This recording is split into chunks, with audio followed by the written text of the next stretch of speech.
43장. 브로비스로부터 내가 움츠러드는 이유 중 얼마나 많은 부분이 에스텔르에게로 돌려질 수 있는지 내가 여기서 이야기를 중단하고 물어볼 필요가 어디 있단 말인가. 역마차 정거장에서 그녀를 만나기 전에 감옥의 얼룩을 떨쳐내려고 애썼을 때의 그 심리 상태를, 도도하고 아름다운 에스텔르와 내가 숨겨주고 있는 이 귀한 유형수 사이에 존재하는 10년에 대해 생각하는 현재의 심리 상태와 비교하기 위해서 내가 가던 길을 멈추고 머뭇거려야 할 필요가 어디 있단 말인가. 그런다고 내 인생길은 조금도 더 평탄해지지 않을 것이며, 그런다고 그 길의 끝이 조금도 더 좋아지지 않을 것이다. 그런다고 그에게 아무런 도움이 되지 않을 것이며, 나에게도 아무런 변명이 되지 않을 것이다. 그 이야기로 인해 내 마음속에는 새로운 두려움이 싹텄다. 좀 더 정확히 말하면 그 이야기는 이미 내 마음속에 자리 잡고 있던 두려움의 분명한 형태와 의미를 부여했다. 만약 콤피슨이 아직 살아있어서 프로비스의 귀환을 알게 된다면 그 결과는 그의 의심의 여지가 없는 것이었다. 콤피슨이 그에 대해 끔찍한 두려움을 지니고 있다는 것은 두 사람 못지않게 나도 잘 알고 있는 사실이었다. 프로비스가 설명한 바와 같은 그런 사람이라면 밀고자가 되는 안전한 수단을 통해서 두려운 원수로부터 영원히 해방되는 걸 망설이지 않을 게 거의 틀림없다. 나는 프로비스에게 에스텔르 이야기를 한마디도 뻥글하지 않았고 또 하지도 않을 것이었다. 아니, 하지 않기로 결심했다. 하지만 나는 내가 외국으로 나가기 전에 에스텔르와 미스 헤비시엄 두 사람 다 꼭 한번 만나봐야겠다고 허브트에게 말했다. 이 말을 한 것은 프로비스가 자신의 과거를 우리에게 이야기해 준 날 밤 다시 우리 둘만 남았을 때였다. 나는 다음날 리치먼드에 가보기로 결심하고는 다음날이 되자 거기에 갔다. 내가 브랜들리 부인의 집에 나타났을 때 에스텔르의 하녀가 나와서 에스텔르가 시골에 내려갔다고 말했다. 시골 어디에? 하고 묻자 여느 때처럼 세티스하우스에 갔다고 했다. 나는 여느 때처럼은 아니라고 말했다. 왜냐하면 그녀는 내 동행 없이 거기에 간 적이 아직 한 번도 없었기 때문이다. 언제 돌아오지? 하고 물었다. 그러자 무언가 감추는 듯한 태도의 대답이 나와서 나를 더욱 혼란스럽게 만들었는데, 그 대답인 즉슨 그녀가 온다고 해도 잠깐만 돌아오는 것으로 믿는다는 것이었다. 내가 전혀 이해할 수 없도록 의도된 대답이라는 것 말고는 나는 그 의미를 전혀 알 수 없었다. 그래서 나는 완전히 당혹한 가운데 집으로 돌아갔다. 프로비스가 자기 숙소로 돌아간 뒤 허버트와 또다시 밤늦게까지 상의한 결과 우리는 내가 미스 헤브심의 집에 갔다 돌아올 때까지는 외국으로 가는 것에 대해 한마디도 하지 않기로 결론을 내렸다. 그리고 그동안 허버트와 나는 그에게 어떻게 말하는 것이 제일 좋을지, 가령 그가 의심스러운 감시를 받게 된 것 같다는 어떤 구실을 궁리해 낼 것인지, 아니면 아직 외국에 가본 적이 전혀 없는 내가 해외여행을 한번 하고 싶다는 제안을 해볼 것인지 등등에 대해 각자 따로따로 생각해 보기로 했다. 뭐든지 내가 제안만 하면 그는 동의할 것이라는 점을 우리 둘 다 잘 알고 있었다. 우리는 그가 현재와 같은 위험한 상태로 오랫동안 머물러 있는 것은 생각할 수 없는 일이라는 데 의견이 일치했다. 다음 날 나는 조에게 꼭 가기로 한 약속이 있다는 비열한 핑계를 꾸며댔다. 하지만 나는 이미 조나 조의 이름에 어떤 비열한 짓이든 능히 할 만한 인간이었다. 내가 가고 없는 동안 프로비스는 단단히 조심하기로 다짐했으며 허버트가 나 대신 그를 맡아서 돌봐주기로 했다. 나는 단 하룻밤만 떠나 있을 예정이고 돌아오는 대로 내가 좀 더 큰 규모로 신사생활을 시작해야 한다는 그의 조급한 바람을 만족시켜 주기로 약속했다. 나에게, 그리고 나중에 알았지만 허버트에게도 한 가지 생각이 떠오른 것은 바로 그때였는데, 그건 바로 그로 하여금 바다 건너 외국으로 가게 하는 제일 좋은 구실이 그 문제, 즉 물건을 구입한다든가 또는 그 비슷한 핑계를 대는 거라는 생각이었다. 미스 헤비시엄의 집에 갔다 오는 문제를 이렇게 해결해 놓고 나는 아침 첫 마차로 날이 아직 밝기 전에 출발했다. 그래서 동이틀 무렵 나는 벌써 탁 트인 시골길을 달리고 있었는데 아침은 마치 거지처럼 머뭇거리고 훌쩍거리고 오들오들 떨어대며 너덜너덜한 안개자락과 조각구름에 쌓인 채 느릿느릿 밝아왔다. 가랑비 속을 한참 달린 뒤에 마차는 마침내 블루보우 호텔에 도착했다. 그런데 그때 손에 이쑤시개를 든 채 마당 입구 대문 아래로 나와 마차를 바라보는 한 사람이 보였으니 그건 바로 다름 아닌 벤틀리 드루물이지 않은가. 그가 나를 못 본 척 했으므로 나도 그를 못 본 척 했다. 그건 우리 두 사람 모두에게 어색한 가장이었다. 특히 두 사람 다 커피 마시는 방으로 함께 들어갔기 때문에 더욱더 어색한 가장이 되고 말았다. 그 방에서 그는 조금 전에 아침 식사를 끝낸 참이었고 나는 이제 막 식사를 주문한 터였다. 그를 우리 읍내에서 만난 것이 나는 몹시 불쾌했는데 그것은 그가 왜 여기에 왔는지 잘 알고 있었기 때문이다. 날짜가 한참 지난 더러운 신문을 읽는 채 하면서 나는 내 식탁 앞에 앉아 있었고 그동안 그는 벽난로 불 앞에 서 있었다. 신문은 커피, 피클, 생선 소스, 고기젓, 버터 녹은 것, 그리고 포도주 같은 이물질들로 온통 얼룩져 있어서 마치 몹시 불규칙한 형태의 홍역에라도 걸린 듯한 꼴을 하고 있었는데 그 때문에 신문에 적힌 지방 소식들은 하나같이 그 이물질들의 반만큼도 읽을 수 없는 상태였다. 드러머리 불 앞에 버티고 서 있는 것이 나에게는 점차 엄청난 모욕으로 느껴졌다. 나는 내 몫의 불기운을 누려야겠다는 결심으로 자리에서 일어났다. 벽난로로 다가가서 불길을 뒤적거려 주고자 했을 때 나는 부지깽이를 잡기 위해 그의 다리 뒤로 손을 뻗지 않으면 안 되었다. 하지만 나는 여전히 그를 모르는 척했다. 어떻게 모르는 척이냐? 나는 부지깽이를 손에 쥔 채 말했다. 이게 누군가? 자네 아닌가? 잘 지내는가? 불을 맞고 서 있는 게 도대체 누군가고 궁금해하던 차였네. 그렇게 말하며 나는 무서운 기세로 불을 쑤시랬다. 한참 끄르고 난 뒤 나는 양어깨를 꽉 펴고 등을 불 쪽으로 향한 채 드러물 옆에 나란히 자리 잡고 섰다. 자네 막 내려온 모양이군. 드러물군은 어깨로 나를 약간 밀쳐내며 말했다. 그렇네. 나도 내 어깨로 그를 약간 밀쳐내며 말했다. 아주 고약한 고장이야. 드러물은 말했다. 자네 고향이지 아마? 그렇네. 나는 동의해 주었다. 자네 고향 슈롭셔도 이와 아주 비슷하다고 들었네. 조금도 비슷하지 않다네. 드러물이 말했다. 여기서 드러물군은 자기 구두를 내려다 봤고 나도 내 구두를 내려다 봤다. 그런 다음 드러물군은 내 구두를 내려다 봤고 나도 그의 구두를 내려다 보았다. 여기 내려온 지는 오래되었나? 나는 난로가의 자리를 한치도 양보하지 않기로 결심하며 물었다. 이곳이 실적 날 만큼은 되었네. 드러물은 하품을 하는 척하며 대답했다. 하지만 그 역시 나와 똑같은 결심에 차 있었다. 여기 오래 머무를 예정인가? 알 수 없네. 드러물군은 대답했다. 자네는 어떤가? 나도 알 수 없네. 나는 말했다.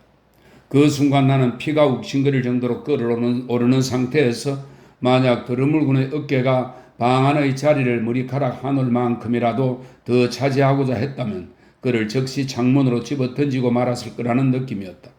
마찬가지로 드러물군도 만약 내 어깨가 비슷한 시도를 했다면 나를 제일 가까운 칸막이 좌석으로 집어 던지고 말았을 거라는 게 내 느낌이었다. 그는 슬며시 휘파람을 불기 시작했다. 나도 똑같이 했다. 이 근처에 넓은 습지대가 있는 걸로 알고 있는데 드러물이 말했다. 그렇네. 그게 어땠다는 건가? 나는 말했다. 드러물군은 나를 한번 쳐다보더니 내 구두를 내려다 봤다. 그런 다음 하고 말하더니 소리내 웃었다. 재미가 좋은 모양이지 드러물군? 아니네. 그는 말했다. 별로 그렇지 않네. 난 말이나 타고 나가서 한 바퀴 돌아볼까 하네. 재미삼아 그 습지대나 탐험해볼 작정이네. 그곳엔 특이한 말들이 있다고 사람들이 말하더군. 이상한 작은 선술집이며 대장간이며 그런 것들이 말이야. 웨이터. 예, 나리. 내 말이 준비되었나? 문 앞에 끌어다 놓았습니다, 나리. 이보게 자네 잘 듣게. 숙녀분께서는 오늘 말을 타지 않을 거네. 날씨가 나빠서 말이야. 잘 알겠습니다. 그리고 난 오늘 여기서 저녁 식사를 하지 않네. 숙녀분의 집에서 식사할 예정이네. 잘 알겠습니다, 나리. 그런 다음 드러물은 특별 큰 그 낯짝에 그만한 승리의 표정을 가득 띈 채 나를 흘끗 쳐다보았는데 비록 우둔한 녀석이었지만 그것은 내 가슴에 몹시 날카로운 고통을 주었다. 나는 이 때문에 너무나 화가 나서 그를 두 팔로 꽉 붙잡아 이야기 책 속에 나오는 그 강도가 늙은 부인에게 그랬다고 하는 것처럼 난로불 위에다 처박아 버리고 싶은 심정이었다. 우리 둘에게 한 가지만은 분명했다. 그것은 무언가 다른 사정이 생기기 전까지는 우리 중 누구도 난로불을 양보하지 않을 거라는 점이었다. 우리는 거기 벽난로 앞에서 몸을 똑바로 펴고 어깨와 발로 서로를 밀치며 두 손은 뒷짐을 진 채 한치도 움직이지 않으며 서 있었다. 말이 문 밖에서 가랑비를 맞으며 서 있는 게 보였고 내 아침 식사는 식탁 위에 놓여 있었으며 드러머리 식사는 치워졌고 웨이터는 나보고 어서 식사를 시작하라고 권했으며 나는 고개를 끄덕였다. 하지만 우리는 둘 다 꼼짝 않고 서 있었다. 숲에는 그 후로 가본 적 있나? 드러머리 말했다. 아니, 나는 말했다.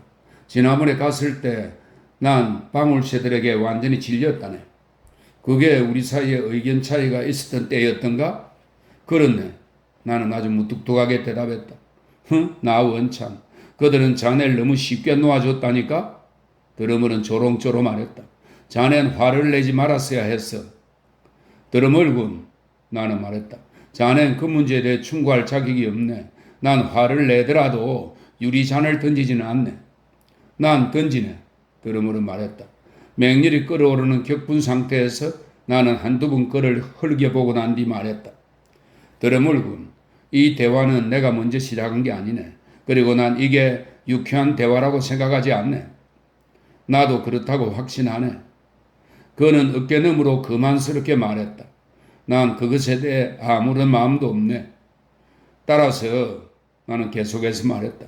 미안하네만 앞으로 서로 어떤 종류의 의견 교환도 하지 말기를 제안하는 바네. 전적으로 동감이네. 드러머로 말했다. 사실 나 자신이 먼저 제안했어야 하는, 아니 그보다는 오히려 제안도 없이 바로 실천했어야 하는 것이었네. 하지만 화를 내지 말게. 자넨 그러지 않고도 이미 충분히 이럴 만큼 이런 처지 아닌가? 그게 무슨 뜻이지 드러멀군? 웨이터. 드러머는 나에게 대답하는 대신 웨이터를 불렀다. 이봐 자네, 젊은 숙녀분께서 오늘 말을 타지 않는다는 것과 내가 젊은 숙녀분이 집에서 식사한다는 걸 확실히 알아들었겠지? 네, 확실히 알고 있습니다, 나리. 웨이터가 급속도로 식어가는 찻주전자에 손바닥을 대보고 간청하듯 나를 한번 쳐다본 다음 방에서 나가자 드러물은 나와 맞댄 어깨가 밀리지 않도록 조심하며 호주머니에서 골련을 꺼내서 그 끝을 입으로 물어뜯었다. 그러면서 조금도 움직이는 기색을 보이지 않았다. 연기에 캑캑거리고 속이 부글부글 끓어오르는 가운데 나는 우리가 에스텔의 이름을 꺼내지 않고서는 한마디도 더 이야기를 나눌 수 없다는 것을 느꼈다. 하지만 그 입에서 에스텔의 이름이 나오는 것은 나로서는 참을 수 없는 일이었으므로 나는 마치 방 안에 아무도 없는 것처럼 반대편 벽만 무표정하게 바라본 채 감정을 억누르며 침묵을 지켰다. 3명의 부유한 농장주들의 침입이 없었다면 우리가 이런 우스꽝스러운 자세로 얼마나 오래 서 있었을지는 말하기 불가능하다. 농장주들은 큰 외투의 단추를 풀고 두 손을 비비며 커피 마시는 이 방으로 들어왔는데 그들이 곧장 불 앞으로 몰려왔으므로 우리는 자리를 내주지 않을 수 없었다. 나는 창문을 통해 드러물이 말의 갈기를 붙잡고 특유의 난폭하고 스트른 방식으로 말에 올라탄 다음 옆걸음을 치면서 뒤로 물러나는 것을 볼 수 있었다. 그가 가버렸다고 생각한 순간 그는 다시 나타나더니 입에 문 채 그동안 입고 있었던 권련에 불 좀 붙여달라고 누군가에게 소리쳤다. 흙먼지빛 갈색 옷차림의 어떤 사내가 드러머리 요구한 것을 가지고 어디에선가 여관 마당에선지 길거리에선지 아니면 어디 다른 곳에선지 아무도 알 수 없는 어디에선가 나타났다.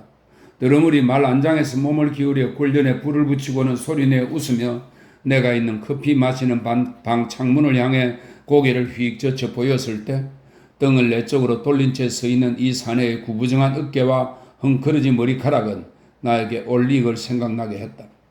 그 순간 너무나 기분이 언짢아서 그게 정말로 올릭인지 아닌지 별로 주의해볼 상태가 아니었고 또 그러고 난 뒤 아침 식사에 손대고 싶은 마음도 없었던지라 나는 비바람에 젖고 여행으로 더러워진 얼굴과 손을 씻고는 밖으로 나왔다.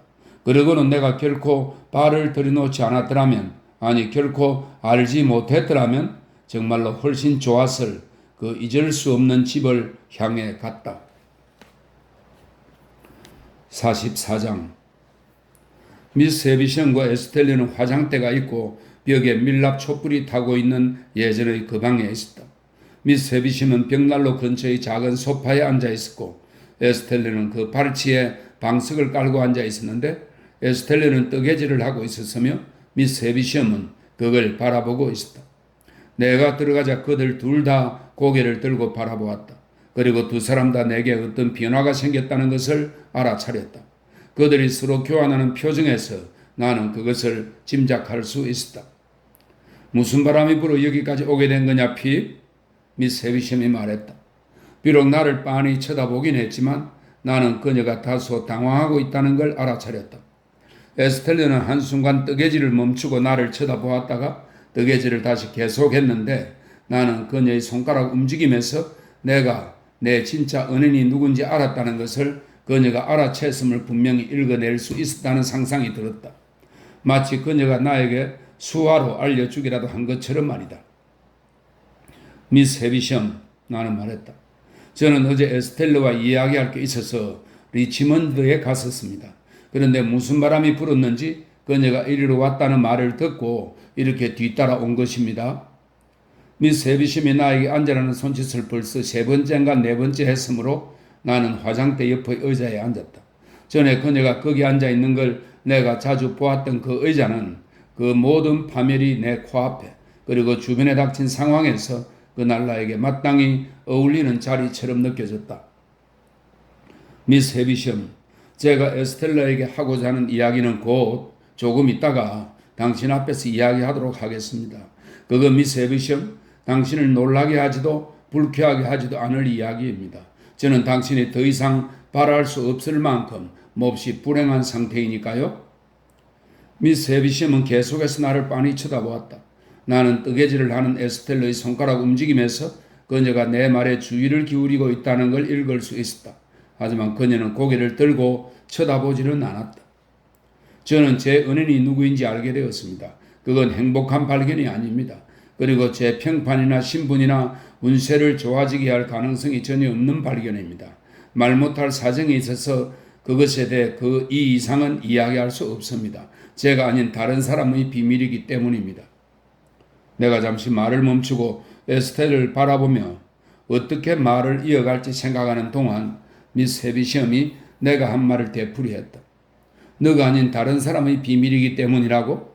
그래서 미스 해비시엄께서 저를 처음 여기에 오라고 불렀을 때, 즉 제가 결코 떠나지 않았더라면 좋았을 저 건넌 마을에서 제가 처음 여기 오게 됐을 때 그것은 정녕 어떤 다른 아이가 왔어도 아무 상관이 없었을 자격, 즉 어떤 한 욕구 내지는 변덕을 충족해주고 그 대가를 지불받을 일종의 하인 같은 자격으로 온 것뿐이었겠지요. 그렇다피 미스 해비심은 분명하게 고개를 끄덕이며 대답했다. 넌 그렇게 봤다. 그리고 제거스씨는 미스 해비심은 단호한 의조로 내 말을 가로막으며 말했다. 그것과 아무 상관이 없었다. 또 그것에 대해 아무것도 몰랐다. 그가 내 변호사인 동시에 너의 은인의 변호사이기도 한 것은 우연의 일치일 뿐이야. 그는 수많은 사람들과 똑같은 관계를 맺고 있고 따라서 그런 우연은 쉽게 일어날 수 있는 법이야. 어쨌든 너의 경우는 그저 우연히 일어난 일일 뿐 누구도 일부러 그렇게 만들지 않았다. 그녀의 수척한 얼굴에 감추거나 회피하려는 기색이 전혀 없다는 것은 누가 봐도 알 수 있을 사실이었다. 하지만 제가 그동안 그토록 오래 사로잡혀 있던 그 착각에 제가 빠졌을 때 미스 해비션께서는 최소한 저의 그 착각을 거들었지요? 나는 말했다. 그렇다. 그녀는 다시 분명하게 고개를 끄덕이며 대답했다. 난 너가 그러도록 거들었다. 그게 친절한 행동이었다고 생각하시나요? 내가 어떤 사람인데? 미스 해비션은 지팡이로 바닥을 꽝 치면서 그리고 갑자기 격렬한 분노를 터뜨리며 큰 소리로 말했다. 그 바람에 에스텔레까지 놀라서 그녀를 헐끗 올려다 봤다. 아니 내가 어떤 사람인데 나한테서 친절하기를 바란다 말이냐? 내 질문은 타당성이 약한 항변이었다. 사실 난 그렇게 항변하려는 의도는 없었다.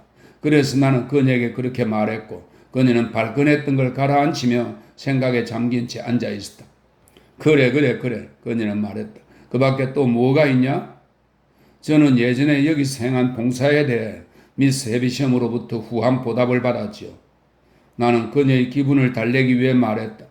미스 해비셴 덕분에 도제가 될 수 있었으니까요.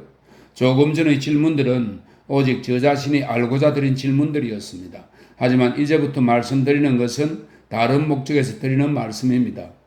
미스 해비셴께서는 제 착각을 부추기심으로써 미스 해비셴 당신의 이기적인 친척들을 벌하셨지요. 혹은 속였다고 할 수, 혹시 기분 나쁘지 않게 미스 해비셴의 의도를 적절히 표현하는 말이 있다면 뭐든 말씀해 주십시오. 그럼 그 말을 사용하겠습니다. 어쨌든 그런 걸 하셨지요? 그랬다. 아니, 그들이 멋대로 그렇게 받아들인 거다. 너도 그랬던 거고 내가 어떤 과거를 가진 사람인데 그들이나 너보고 그렇게 받아들이지 말라고 부탁하는 수고를 한단 말이냐? 너희들은 스스로 놓은 덫에 걸렸을 뿐이야. 나는 결코 그 덫을 놓지 않았어. 그녀가 다시금 진정되기를 기다린 다음, 왜냐하면 이번에도 그녀는 사납고 갑작스러운 분노를 터뜨렸기 때문이다. 그 다음 나는 말을 계속했다. 미스 해비셴, 제가 런던에 갔을 때 저는 당신의 친척 중 한 가정에 들어가 지내게 되었고 또 그 이후로도 계속 그 가족들을 만나며 살았습니다. 저는 그들 역시 그동안 진정으로 저 자신과 똑같은 착각을 하고 있었다는 걸 잘 알고 있습니다. 그래서 미스 해비셴, 당신이 이걸 받아들이든 말든 그리고 당신이 이걸 신뢰하고 싶은 마음이 내키든 안 내키든 저는 거짓되고 비열한 사람이 되지 않기 위해서라도 당신께 이 말만은 꼭 드리고자 합니다. 당신이 만약 매슈 포키시와 그의 아들 허버트를 너그럽게 정직하고 사심 없으며 음흉하거나 비열한 어떤 짓도 할 수 없는 고결한 사람들이라고 생각하지 않는다면 그건 정말 그들을 지극히 부당하게 대하는 것입니다. 그들이 너희 친구들이니까 그렇겠지? 미스 해비셴은 말했다. 그들은, 나는 말했다. 바로 자신들의 자리를 저한테 빼앗겼다고 생각할 때 오히려 제 친구가 되어 주었습니다. 반면 세르 포킷과 미스 조지에는 그리고 커밀러 부인은 그때 제 친구가 되어주지 않았다고 저는 생각합니다. 두 사람을 나머지 친척들과 이렇게 대조해서 말한 것은 그들에 대한 그녀의 인식에 이롭게 작용한 것처럼 보였으며 그걸 보고 나는 속으로 기쁘게 여겼다. 그녀는 잠시 나를 날카롭게 바라보더니 조용히 말했다. 너가 그들을 위해 원하는 게 뭐냐? 저는 그저, 나는 말했다. 미스 해비셴께서 그들을 나머지 친척들과 혼돈하지 않기를 바랄 뿐입니다. 맹세코 말씀드리건대 그들은 핏줄이 같을지는 모르지만 본성은 전혀 다른 사람들입니다. 여전히 나를 날카롭게 바라보면서 미스 해비셴은 반복해서 물었다. 너가 그들을 위해 원하는 게 뭐냐? 보시다시피 저는 그리 교활하지가 못해서 나는 내 얼굴이 약간 빨개지는 것을 의식하며 이렇게 대답했다. 무언가 원하는 게 있다는 걸 감추고 싶어도 감출 수가 없군요. 미스 해비셴.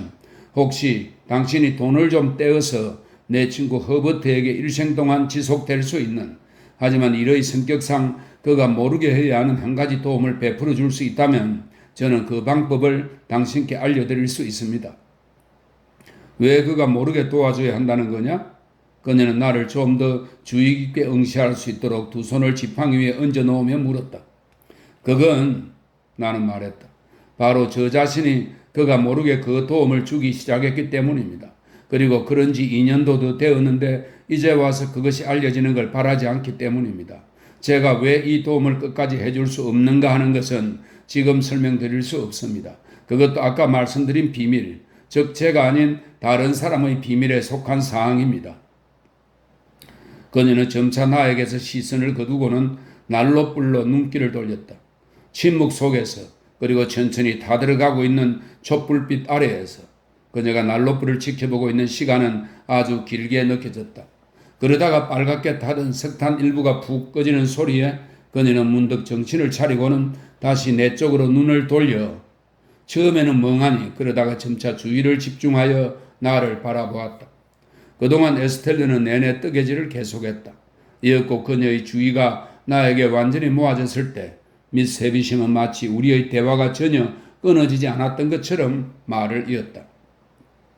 그 밖에 또 뭐가 있냐? 에스텔르. 나는 이제 에스텔르를 돌아보며 그리고 떨리는 목소리를 억누르려고 애쓰며 말했다. 너는 내가 늘 사랑한다는 걸 잘 알고 있지.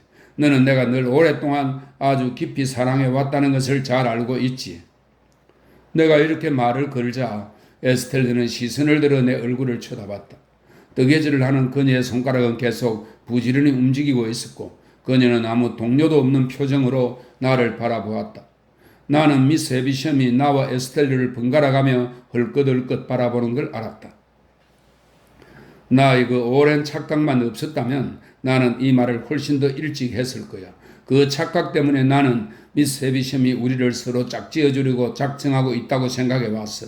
말하자면 너가 스스로 선택할 수 없는 처지라는 것을 아는 나로서는 이 말을 하고 싶어도 참았던 거야. 하지만 이제는 이 말을 꼭 해야겠어. 아무 동료 없는 표정을 계속 유지한 채 그리고 손가락을 여전히 움직여대면서 그녀는 고개를 가로저었다. 나도 알아. 나는 그녀의 고개짓에 대한 대답으로 말했다. 나도 알고 있어. 나에겐 이제 늘 내 사람이라고 부르게 될 희망이 조금도 없어, 에스텔러. 내가 곧 어떻게 될지, 내가 얼마나 가난하게 될지, 또 내가 어디로 가게 될지 나는 하나도 몰라. 하지만 나는 널 사랑해. 이 집에서 널 처음 본 이래로 난 너를 사랑해왔어. 그녀는 조금도 동요 없는 표정 그대로 손가락만 바삐 놀리면서 나를 바라보았다. 그러고는 다시금 고개를 가로저었다. 만약 미스 헤비섬이 자신의 행동의 심각성을 깊이 인식하고서도 가난한 소년의 여린 감수성을 농락하여 나로 하여금 이렇게 여러 해 동안 헛된 희망을 부질없이 추구하며 고통스러워하게 한 것이라면 그녀는 정말로 끔찍하도록 잔인한 짓을 했다고 할 수 있을 거야. 하지만 나는 미스 헤비섬이 그런 인식을 하지 못했다고 생각해. 나는 그녀가 자신의 시련을 견뎌내느라 내가 당하는 시련을 생각하지 못했다고 생각해, 에스텔러. 나는 미스 헤비섬이 가슴에 손을 얹는 것을 보았다. 그녀는 손을 가슴에 그대로 댄 채 에스텔러와 나를 차례로 바라보며 앉아 있었다. 뭐라고 불러야 할지 모르겠는데 에스텔러는 차분한 어조로 말했다. 내가 이해할 수 없는 어떤 감정이나 상상 같은 것들이 있는 것 같아. 너가 나를 사랑한다고 말할 때 나는 하나의 표현으로는 너의 말의 의미를 알고 있어. 하지만 그 이상은 아무것도 몰라. 너의 말은 내 가슴 속에 어떤 반응도 일으키지 못해. 나는 너가 말하는 것에 아무런 관심도 없어. 이것에 대해 나는 이미 너에게 경고해드렸어. 그렇지 않니? 나는 그래 하고 비참한 심정으로 말했다. 그래. 하지만 너는 경고를 받아들이려고 하지 않았어. 왜냐하면 넌 내가 진심으로 말한다고 생각하지 않았기 때문이지. 자, 그렇지 않니? 나는 너가 진심으로 그 말을 할 리 없다고 생각했고 또 그러길 희망했어. 그토록 젊고 때묻지 않고 아름다운 너가 말이야. 에스텔러, 정말이지 그건 자연의 본성에 어긋나는 거야? 그건 내 본성과는 일치하는 거야. 그녀는 대답했다. 그리고는 힘주어 덧붙였다. 그건 내 안에 형성된 본성과 일치하는 거야. 그나마 너와 다른 모든 사람 사이에 커다란 차이를 두고 있기 때문에 내가 너한테 이만큼이라도 많이 말하는 거야. 그 이상은 기대하지 마. 벤틀리 드러물이 여기 읍내까지 와서 너를 따라다니고 있는 건 뭐니? 나는 말했다. 그건 사실이 아니니? 그건 분명 사실이야. 그녀는 그를 완전히 경멸하고 무관심하게 여기는 듯이 대답했다. 너가 그에게 호의적으로 대하고 그와 함께 말 타고 다니는 것, 그리고 그가 바로 오늘 너와 함께 저녁 식사를 하기로 되어 있는 건 뭐니? 그건 사실이 아니니? 그녀는 내가 그 사실을 아는 것에 대해 약간 놀라는 눈치였다. 하지만 다시 그건 분명 사실이야 라고 대답했다. 넌 그를 사랑할 리 없어, 에스텔러. 뜨개질하던 손가락을 처음으로 멈추면서 그녀는 다소 환한 얼굴로 쏘아붙였다. 내가 그동안 뭐라고 말해왔니? 너 내가 그렇게 말했는데도 아직도 내 말이 진심이 아니라고 생각하는 거니? 넌 결코 그와 결혼하지 않을 거지, 에스텔러? 그녀는 미스 헤비섬 쪽을 바라보았다. 그러고는 손에 뜨개질거리를 그대로 든 채 한순간 무언가 생각하는 듯 했다. 그러더니 그녀는 말했다. 너한테 사실을 말 못할 이유는 없지. 난 그와 결혼할 예정이야. 나는 두 손에 얼굴을 파묻었다. 하지만 생각보다는 내 감정을 잘 억제할 수 있었다. 그녀의 그 말을 듣고 내가 느낀 고통이 얼마나 격심한 것이었나를 고려할 때 그렇다는 것이지만 말이다. 내가 다시 얼굴을 들었을 때 미스 헤비심의 얼굴에는 유령처럼 창백한 표정이 떠올라 있었는데 너무나 창백한 그 표정은 격렬한 슬픔으로 경황이 없는 나에게조차 깊은 인상을 주었다. 에스텔러, 진정으로 사랑하는 에스텔러, 미스 헤비섬에게 이끌려 그렇게 치명적인 나락으로 떨어지는 일만은 하지 말아다오. 날 영원히 제쳐놓아도 좋아. 물론 너가 그동안 그렇게 해왔다는 걸 난 잘 알고 있지. 다만 누구든 드러물보다는 나은 사람에게 너를 맡기도록 해. 미스 헤비섬은 너를 드러물한테 넘겨주려는 거야. 바로 널 흠모하는 훨씬 훌륭한 많은 남자들과 너를 진정으로 사랑하는 소수의 남자들에게 가장 크고 심한 모욕과 상처를 입히기 위해서 말이야. 그 소수의 남자들 중에는 비록 나만큼 오래는 아닐지라도 나만큼 진정으로 너를 사랑하는 사람이 있을지 몰라. 제발 그런 사람을 택해다오. 그럼 나는 너를 위해 그걸 더 잘 견딜 수 있을 거야. 내 간곡한 호소는 그녀에게 일종의 놀라움을 일으켰다. 그것은 만약 그녀가 내 진심을 그녀의 가슴에 이해시킬 수만 있었다면 아마 동정심으로 물들 수도 있었을 그런 놀라움이었다. 나는, 그녀는 좀 더 부드러운 목소리로 다시 말했다. 그와 결혼할 예정이야. 결혼 준비가 이미 진행되고 있고 따라서 나는 곧 결혼하게 될 거야. 너는 왜 부당하게 내 양어머니의 이름을 들먹이는 거니? 이건 나 스스로 결정한 행동이야. 짐승 같은 녀석에게 자신을 던져버리는 게 너 스스로 결정한 행동이라고 에스텔러? 그럼 누구한테 나 자신을 내던져버려야 하겠니? 그녀는 냉소를 띠며 대꾸했다. 내가 자기에게 아무것도 가져오지 않는다는 것을 즉시 느끼게 될 남자에게 나 자신을 내던져버려야 하겠니? 그것 봐. 더 이상 말이 필요 없는 일이야.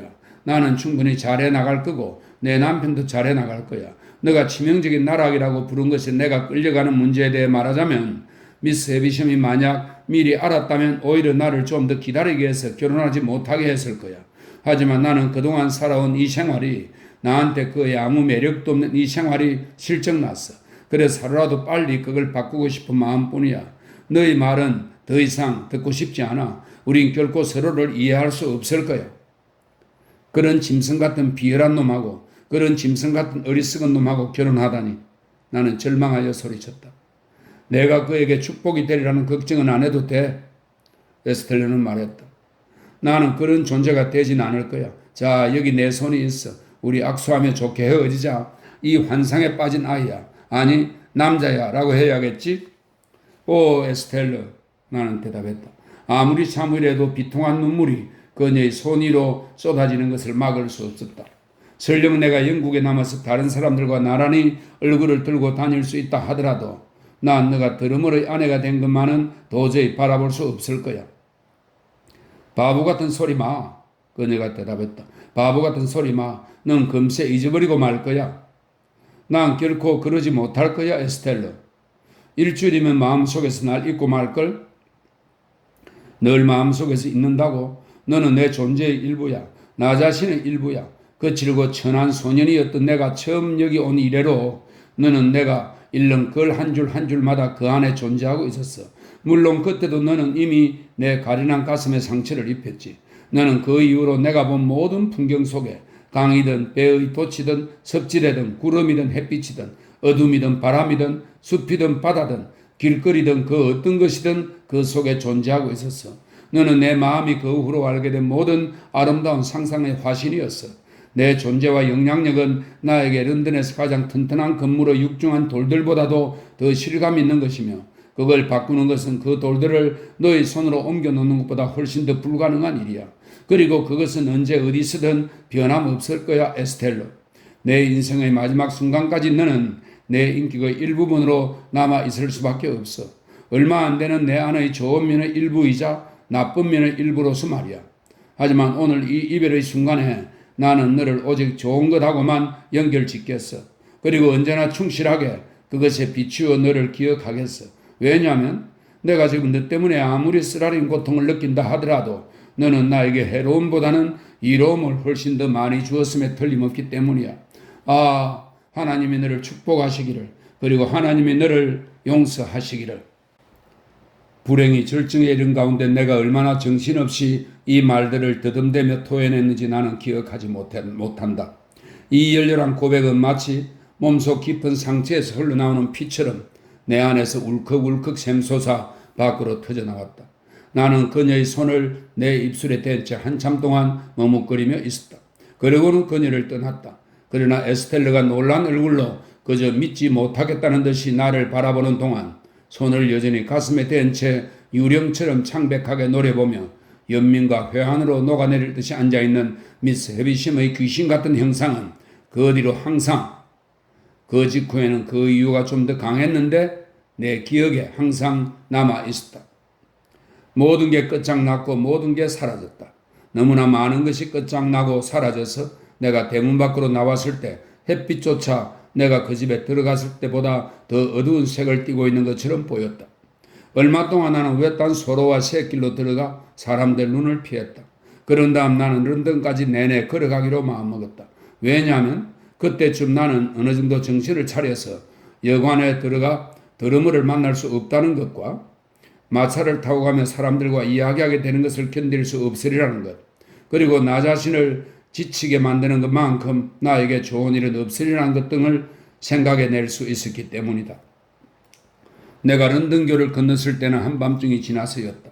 나는 그 당시 템즈강의 미들섹스 쪽 강변에 서쪽으로 나와있던 좁고 복잡한 거리들을 따라 계속 나아가는데, 그쪽에서 템플로 가는 가장 쉬운 방법은 강변 바로 옆으로 해서 화이트 프라이어스를 지나는 것이었다. 나는 다음날 돌아오기로 되어 있었다. 하지만 나는 열쇠가 있었으므로 허버트가 잠자리에 들었다 해도 그를 깨우는 일 없이 혼자 들어가서 내 잠자리에 들 수 있을 것이었다.